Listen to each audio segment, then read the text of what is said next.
puedes hacer tú para que los antibióticos sigan funcionando? Sea cual sea nuestro papel en la cadena sanitaria, existen comportamientos y actitudes con los que podemos reducir y mejorar el uso de los antibióticos y con ello disminuir el riesgo de desarrollo y propagación de las bacterias resistentes. Si eres profesional sanitario en medicina humana, prescribe y dispensa antibióticos de acuerdo con las directrices en vigor.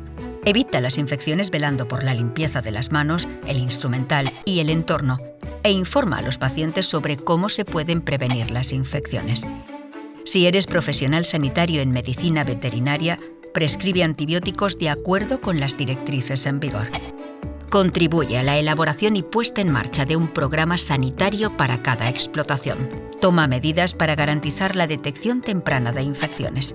En el tratamiento de pequeños animales, receta siempre antibióticos de uso veterinario y desempeña un papel activo en la concienciación sobre la sanidad animal. Si te dedicas a la investigación, contribuye a ampliar el conocimiento sobre los antibióticos e investiga sobre posibles alternativas a estos tratamientos. Si eres paciente, cuidas de niños o ancianos o tienes una mascota, toma antibióticos solo cuando te los recete el médico. Recuerda que no son eficaces frente a infecciones causadas por virus como la gripe o el resfriado. Completa el tratamiento prescrito. Y si sobran, no los guardes ni los compartas. Llévalos al punto sigre de tu farmacia. Puedes prevenir las infecciones lavándote frecuentemente las manos, preparando los alimentos en condiciones higiénicas, adoptando medidas de protección en las relaciones sexuales y manteniendo las vacunaciones al día. Y recuerda, el veterinario de tu mascota es quien decide su tratamiento. La solución al problema de la resistencia está en tus manos. Ayúdanos a conseguir que los antibióticos sigan funcionando. Súmate al plan.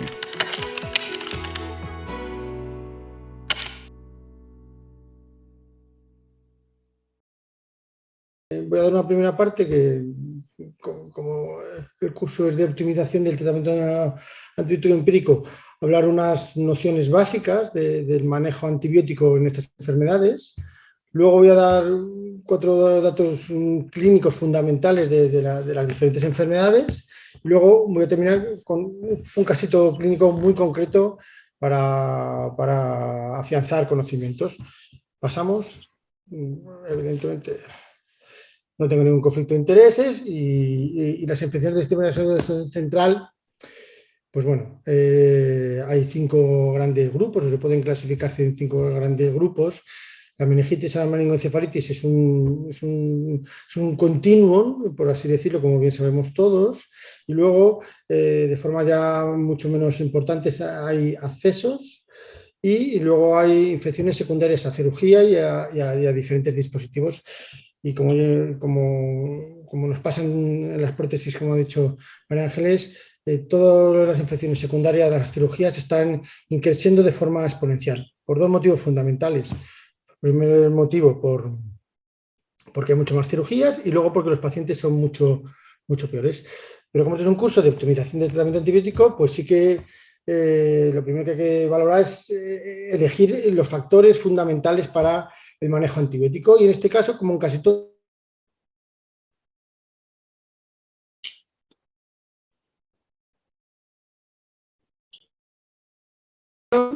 y la localización exacta, porque ya sabéis que el sistema nervioso central, como el hueso, como el ojo, es un órgano estanco, pero cuando hay procesos infecciosos y procesos inflamatorios asociados, hay cambios en la distribución. Luego, la capacidad de penetración de los fármacos y, por último, las características individuales de cada paciente con su volumen de distribución, si son obesos, si son insuficiencia renal o su edad.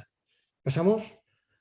Y bueno, ¿qué propiedades tienen que tener los fármacos para penetrar en el sistema nervioso central? Pues primero un tamaño molecular pequeño, como veis aquí, no sé si lo veis vosotros, a la derecha está la vancomicina, que es un fármaco muy grande, con muy difícil penetración, y a los lados hay otros fármacos mucho más pequeños, pesos moleculares mucho más bajitos, con mucho más fácil de penetrar. Luego también es importante la unión a proteínas plasmáticas, la liposolubilidad también es un factor importante a valorar, y la afinidad o no afinidad de los transportes de la barrera hematoencefálica. Pasa.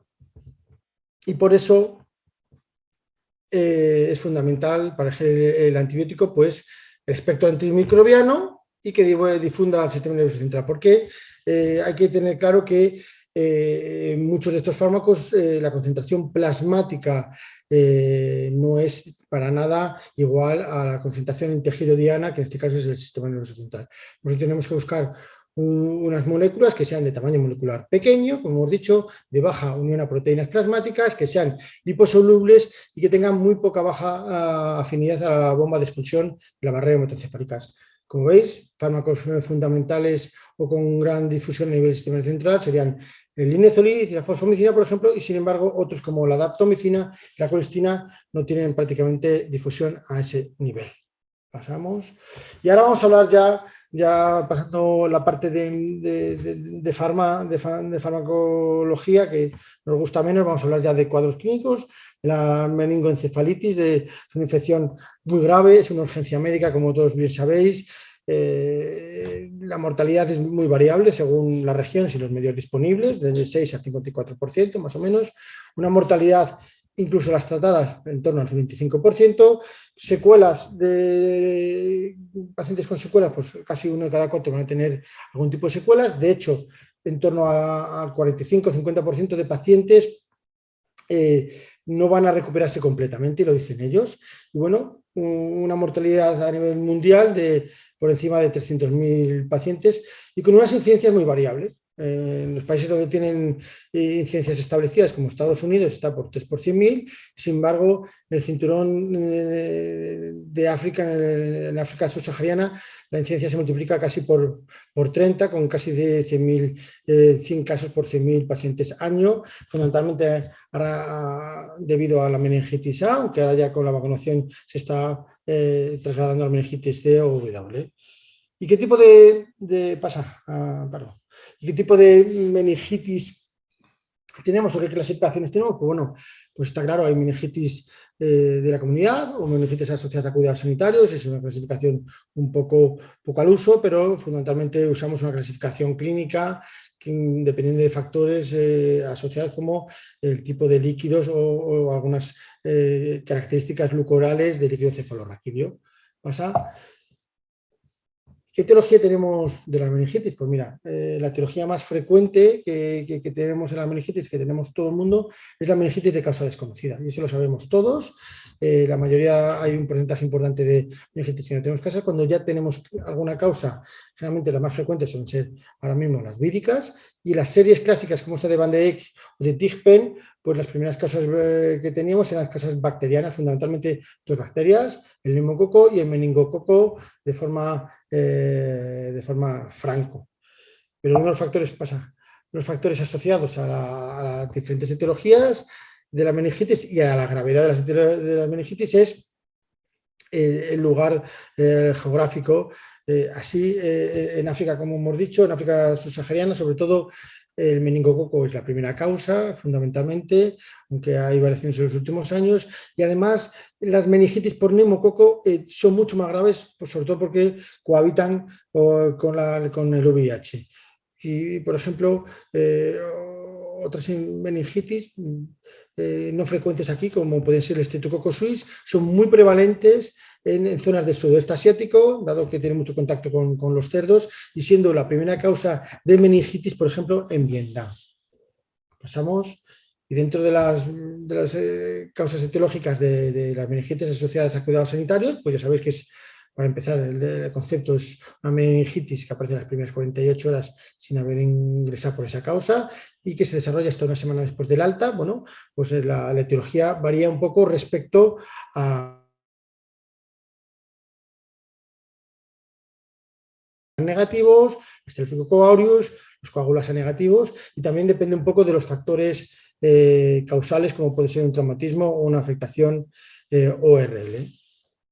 ¿Pasa? Por lo tanto, la etiología, y esto, mucha de la información la he sacado de la propia guía para que tengamos hábito de usarla y de verlo.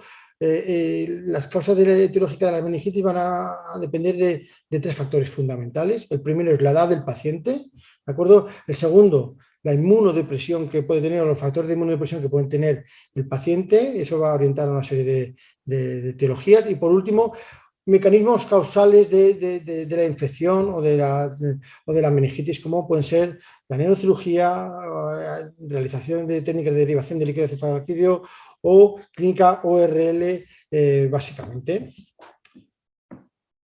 Dentro de las manifestaciones clínicas, como sabéis todos, el proceso puede ser fundamentalmente agudo, aunque también puede haber fases subagudas que duran hasta 2 semanas y luego ya más crónicas. El síndrome meningio, pues generalmente, como decimos a muchos estudiantes y residentes, pues franco es lo habitual, pero cuando uno hay franco, hay atípico, hay síndromes parciales y es bastante frecuente. Y también depende muchas veces de las características del líquido cefalorraquídeo. Pasa.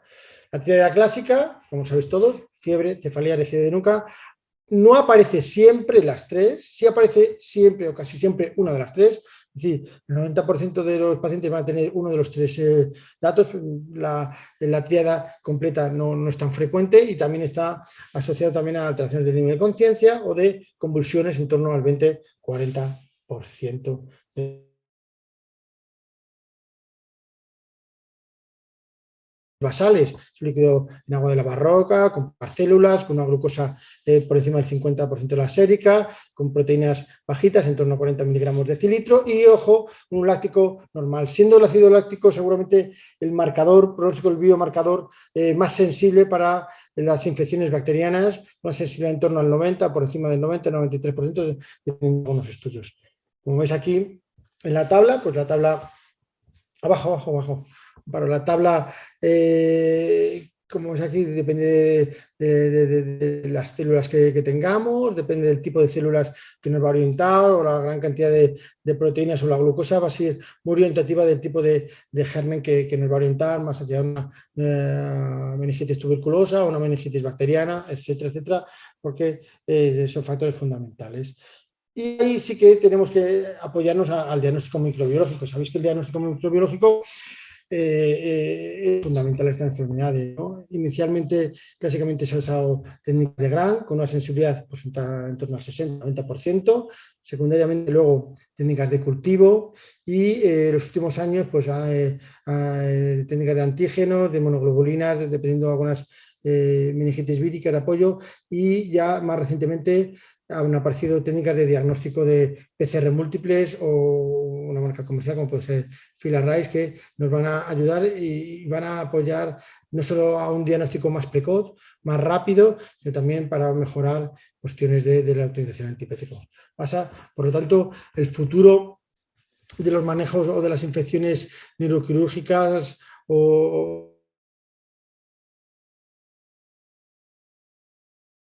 por dar.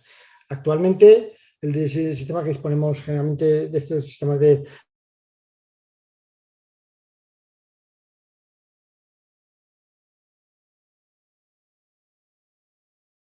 no son los que diagnostiquen los microorganismos, sino que también están implementando progresivamente la presencia o el análisis de los genes de resistencia. Entonces ya no es que te digan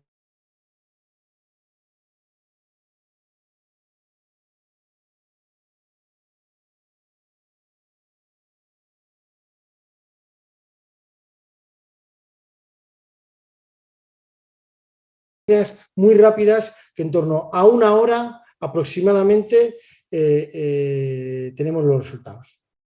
¿Pasa? ¿Pasa, Amparo?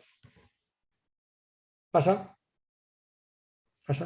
Bueno, y ahora mismo la PCR, no, para arriba, la 21. Esa, la 21. La de arriba, ahí. Actualmente disponemos fundamentalmente de esta técnica, que tiene 6 bacterias, 7 virus y un hongo. Y gracias a los datos aportados por el Laboratorio de Microbiología de nuestro hospital, agradecer a la doctora Inmaculada García, que nos ha dado estos datos fácilmente, pues podemos decir que la cifra de FILARRAIS realizadas en Salamanca en los últimos 4 años está en torno a 135. Este último año Veis que es sobre 124, pero es fundamentalmente porque se realizó el estudio el 9 de septiembre, se paró el número de reclutamiento de casos y bueno, uno de los problemas que tenemos, uno de los problemas que tenemos es la baja tasa de diagnóstico. Mientras hemos analizado 550 fila RAIS, solo 60 han sido con un diagnóstico positivo. Y aquí sí que veis una cosa muy curiosa, que es lo que hemos dicho antes. Ahora, al poder analizar diferentes virus, vemos que la mayoría son de grupos herpes, virus herpes 6, virus herpes 8, virus herpes 1, 8 casos, virus varicela zoster. Y en el batallón de cola se han quedado las bacterias, eso sí, siguen siendo los meningococos y los neumococos los gérmenes bacterianos más frecuentes. ¿Pasa?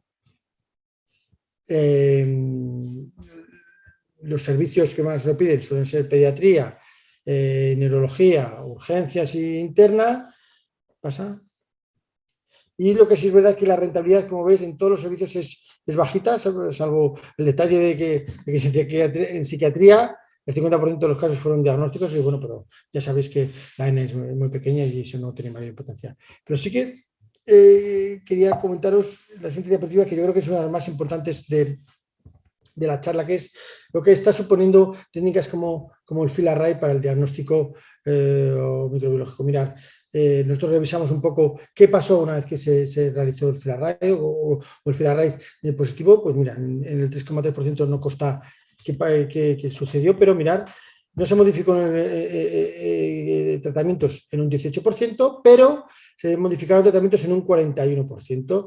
¿Y esto qué supone? Pues supone, para empezar, un ahorro de antibióticos, un ahorro económico, pero también un ahorro de complicaciones y seguramente un tratamiento más específico, más dirigido en ese caso.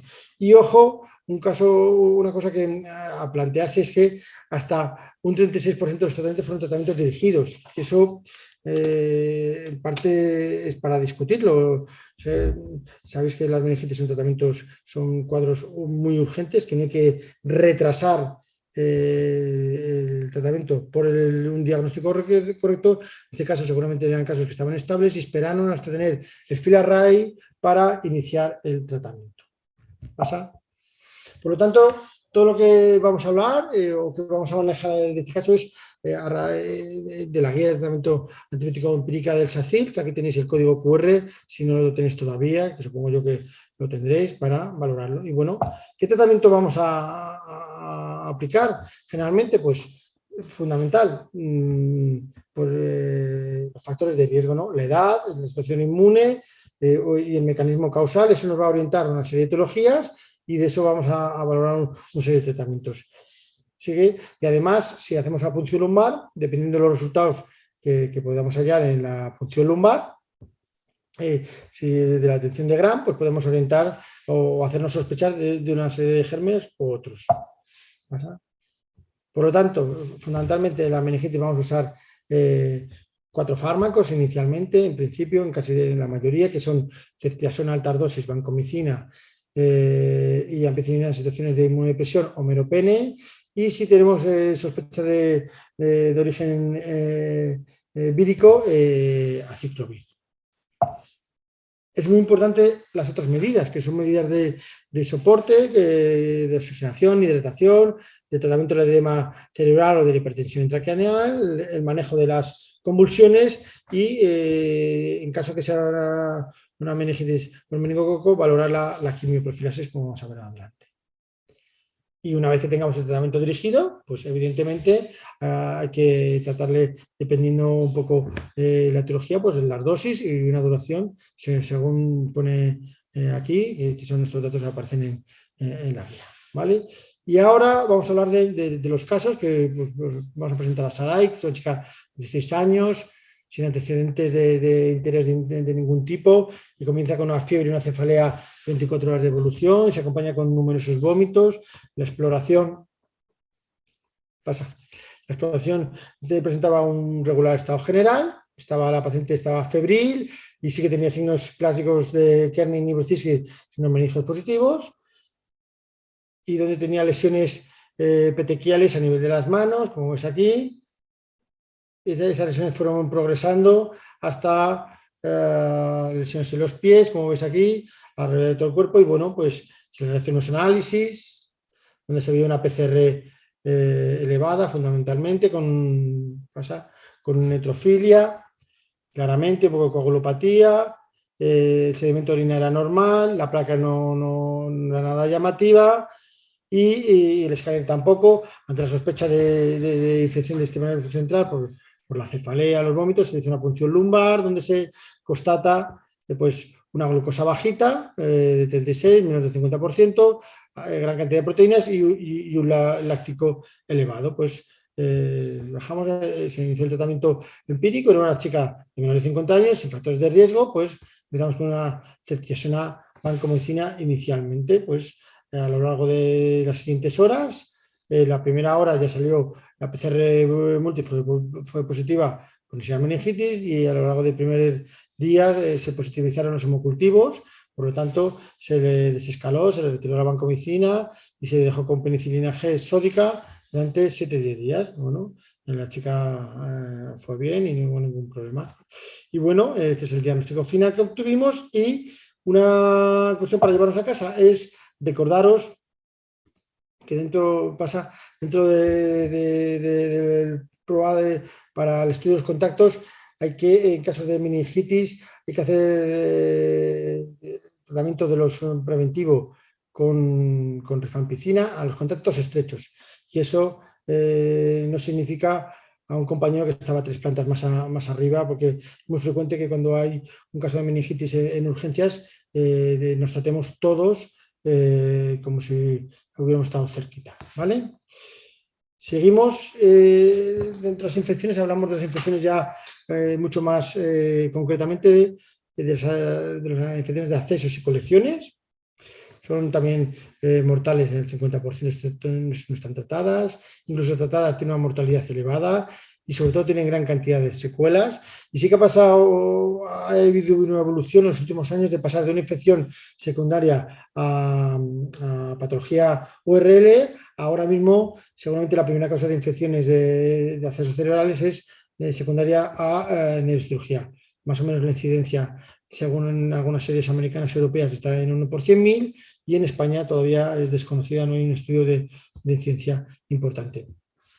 Y uno de los datos más importantes de las manifestaciones clínicas es que son manifestaciones inespecíficas y que cursan muchas veces como lesiones ocupantes de espacio. No es infrecuente que en los pacientes la primera sospecha sea una metástasis o un tumor a nivel del sistema nervioso central. La triada clásica es poco frecuente, todos los síntomas asociados, menos del 20%. Lo que sí es verdad que la manifestación más frecuente es la de fiebre, luego también presenta frecuentemente cefaleas, déficit focales y crisis epiléptica. Y un dato muy a tener en cuenta es a un paciente que tiene una fiebre progresiva y que de golpe aparece un empeoramiento muy brusco y con fiebre, y además asociada a regresión nuca, que sugiere que puede haber una rotura de un acceso a nivel supraracnoideo. Es un cuadro muy grave y con una alta mortalidad que alcanza hasta el 80%. Pasa el diagnóstico, pues es un diagnóstico evidentemente clínico, más microbiológico, más prueba de imagen con escáner o resonancia, donde se va a ver diferentes lesiones, sobre todo zonas que captan. Y un dato muy importante es que generalmente la punción lumbar está contraindicada, salvo en accesos muy frontales que no tengan riesgo de enclavamiento. Lo que hay que intentar es realizar un cultivo del foco supurado a nivel de biopsia guiada por neurocirugía, y que por desgracia los hemocultivos son positivos en un porcentaje muy bajo, en torno al 20%. Y ojo que en caso de lo que hemos dicho, en caso de una sospecha de meningitis que tenga más de 50.000 células, pues eso también es otro dato que orienta también a acceso roto con espacio subaracnoideo, como la clínica anterior. Y bueno, hay que plantearse siempre en este caso, la etiología suele ser, si cuando suele ser un acceso único, suele deberse a una extensión de un foco contiguo, a menudo es polimicrobiano y hay diferentes orígenes, fundamentalmente del área ORL, otitis, mastoiditis, sinusitis, infecciones dentarias, etcétera. Y luego, cuando hay múltiples accesos, generalmente suelen ser por diseminación hematógena y lo más frecuente es que sean monomicrobianas. El origen suele ser una endocarditis, muchas veces o en ocasiones son, si un foco aparente, son criptogénicas y ojo, los pacientes con inmunodepresión, fundamentalmente pacientes con VIH o algún otro tipo de inmunodepresión. ¿Pasa? Y como pasaba en la meningitis, es muy importante las medidas de soporte. Para empezar, muchos de estos pacientes necesitan un enfoque multidisciplinar con neurocirujanos, radiólogos, intervencionistas, microbiólogos, medicina interna, etcétera, medicina intensiva. Es muy importante las medidas de soporte hemodinámico, el tratamiento adyuvante del edema cerebral, de la hipertensión intracraneal, el tratamiento anticonvulsionante y luego el manejo neuroquirúrgico es fundamental, tanto a nivel de realizar funciones evacuadoras a nivel estereotáxico para el diagnóstico como la exégesis quirúrgica. ¿Sí? Y ahora ya vamos a hablar el casito de Silvia, que es una paciente de 41 años, una paciente VIH con muy mal control inmune y muy mal adherente del tratamiento, consumidora habitual de drogas recreacionales. Contaba una historia de fiebre, febrícula ocasional de 2 meses de evolución, pero ella venía sobre todo porque los últimos días había asociado un dolor lumbar muy intenso y que casi le impedía la deambulación en los últimos días.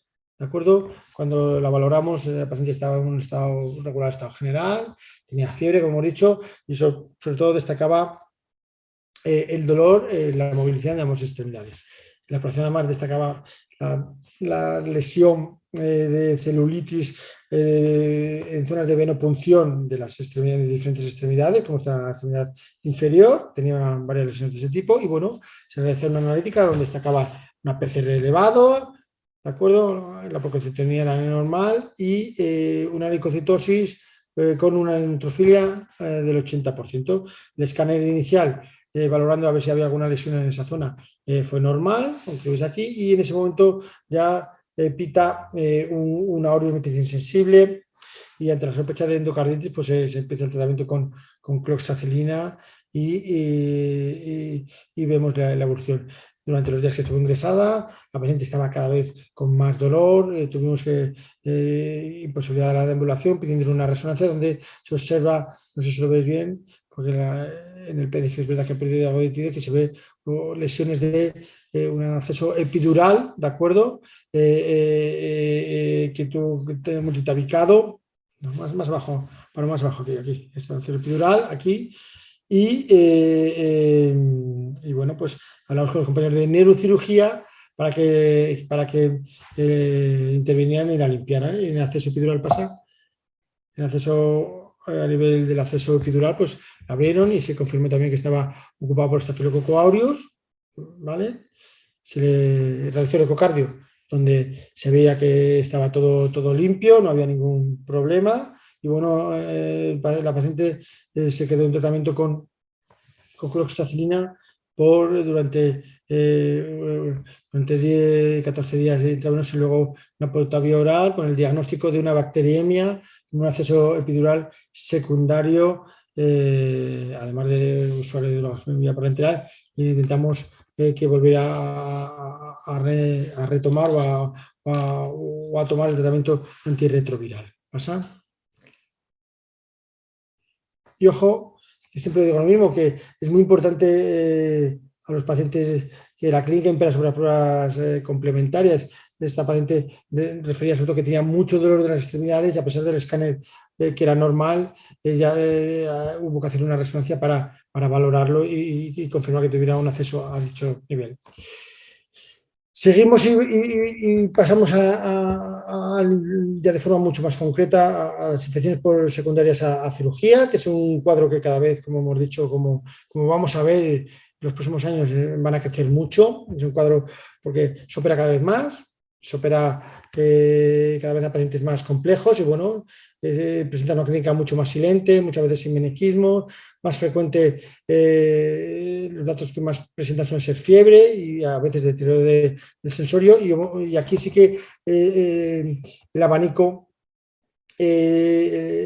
de infecciones es más amplio, ¿no? Hay sobre todo infección de piel y partes blandas, hay a veces accesos profundos, hay cuadros de meningitis o periventriculitis postquirúrgica. Vamos a ver el paciente, el caso de José Manuel, un paciente de 75 años, que le habían operado hacía 12 meses de un glioma frontal izquierdo, como veis aquí, y aquí se queda con una cavidad, con un porencéfalo aquí, una cavidad residual, y que estaba perfectamente en estos 12 meses, había ido todo muy bien, el señor estaba andando, hablando, sin ningún problema, después del tratamiento con quirúrgico, con la radioterapia y todo el protocolo oncológico, y entonces empieza progresivamente a tener una cefalea pues, muy leve. La verdad que al principio cuando vino a los controles de neurocirugía era unas molestias muy específicas y se fueron retrasando en el tiempo. En principio repitieron el escáner y no se veía nada y siguieron controlándolo un poquitito. Bueno, y el señor 2 meses después de empezar con los síntomas de cefalea, pues ya ingresó a valorarle un poco, un poco el cuadro. El señor estaba perfectamente, estaba febril y la exploración era anodina y ya se le hizo una analítica donde cantaba un poquito, empezaba a mosquearnos un poco esa PCR de 6,54 que veis aquí, una PCR un poquito alta, estando todo el resto de los datos o de los focos infecciosos controlados, ¿vale? La función del sedimento urinario era anodino, la radiografía era anodina y el escáner de control se veían las mismas imágenes de control, no veían nada que sugiriera ninguna actividad. De esa sospecha, esa PCR alta y esa cefalia que progresivamente iba a peor, pues los compañeros de nefrología van a hacer una punción lumbar donde ya vemos que tenía proteínas elevadas en torno a 190 y una glucosa baja. Se le realizó un Filarrays en ese momento, siendo por desgracia negativo, claro, el tratamiento empírico que empezamos fue con meropenem vancomicina porque era un paciente, una infección o datos de infección, tras, post neurocirugía y el tratamiento que estaba. El señor estaba yendo relativamente bien hasta que progresivamente, a pesar del tratamiento, pues analíticamente empezó a contarnos que empezó a tener un poquito de fiebre y bueno, tuvieron compañeros de neurocirugía abrir y donde se ve la sospecha o la sorpresa de esta gran cantidad de material bacteriano, de pus en la zona intervenida, donde el paciente no había tenido prácticamente ningún síntoma.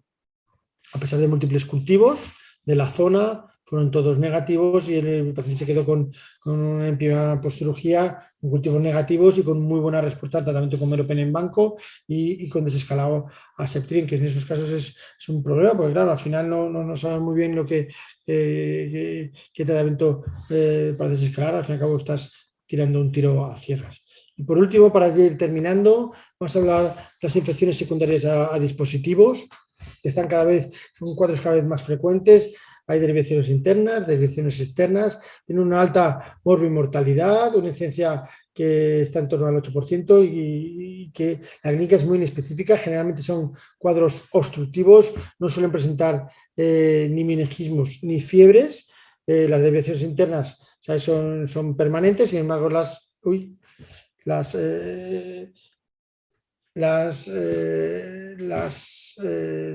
externas son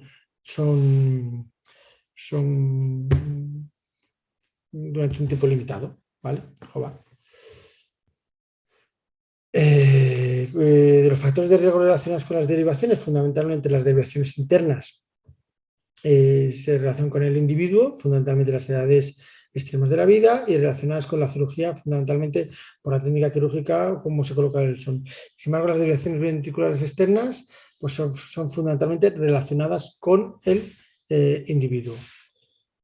Y ojo, cada vez a la implantación además de los neuroestimuladores, de otros tipos de dispositivos, pues aquí cada vez son más frecuentes, suelen usarse para el control de Parkinson y otras distonías, de otros momentos otros movimientos incontrolados, y para controlar cuadros de epilepsia refractaria. Y otro tipo de dispositivos son los neuroestimuladores espinales para controlar dolores refractarios.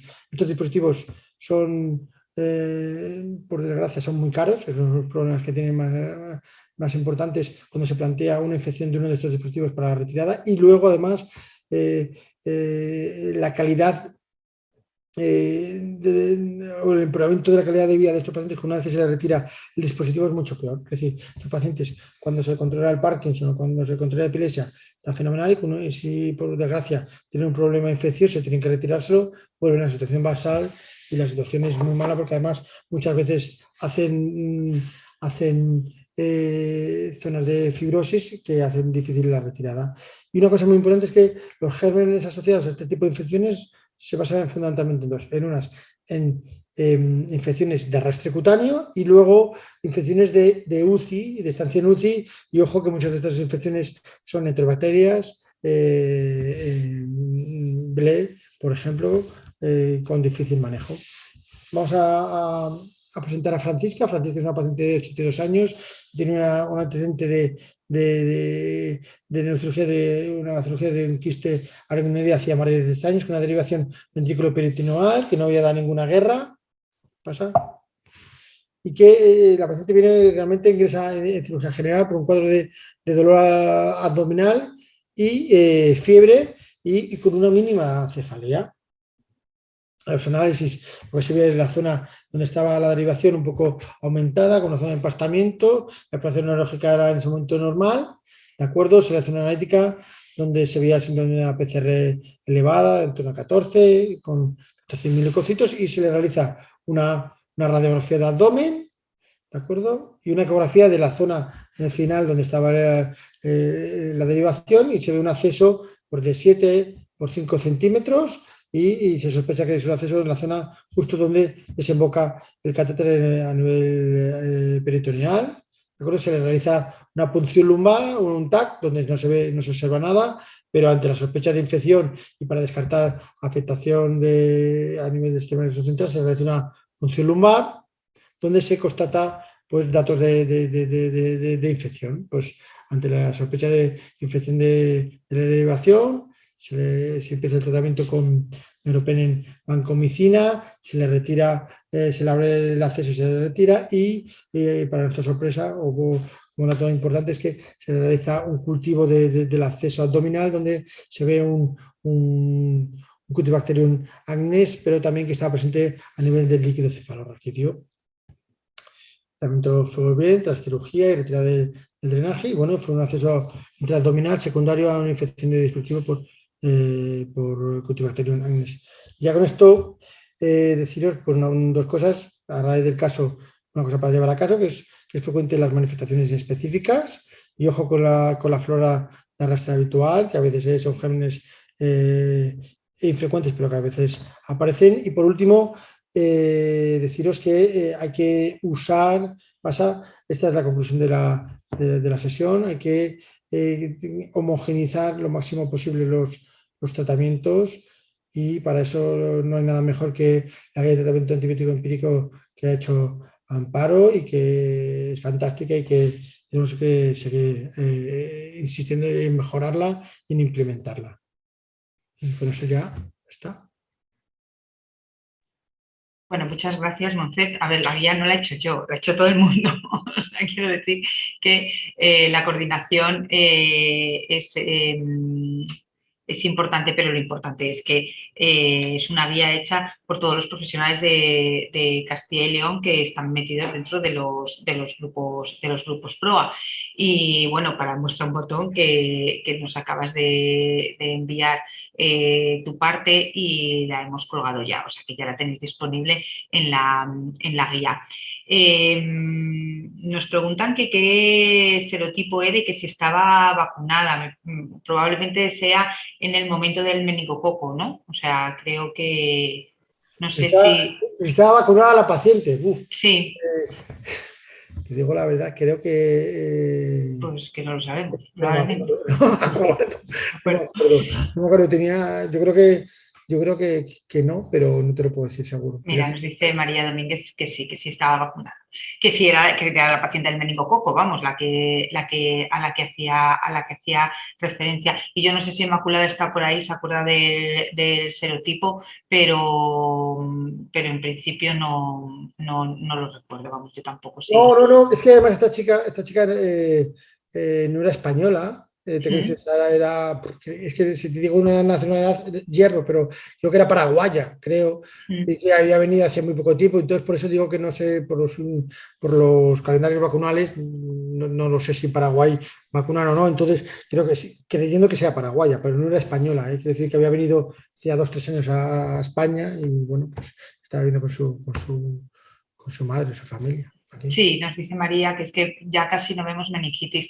Es verdad que nosotros en los 2 últimos años está Inma, o sea que nos puede decir, ella dice que no recuerda el serotipo, pero es cierto que yo creo que este año hemos visto una y el año pasado no sé si vimos alguna, no recuerdo ninguna y creo que este año solo hemos visto una. O sea que es verdad que en los últimos años como mucho vemos uno o dos Meningitis casos. por meningococo dices, Amparo. Por Por meningococo, meningococo. sí. Nos dice Inmaculada que las que vemos son por meningococo. Sí, sí, es verdad. Esto está ya muy descrito, ¿no? Que a raíz de la vacunación y cuanto más se vacuna, va a ir cambiando y vamos a dejar ver incluso por neumococo y seguramente por hemófilos también, que alguna vez se veía de vez en cuando, ¿no?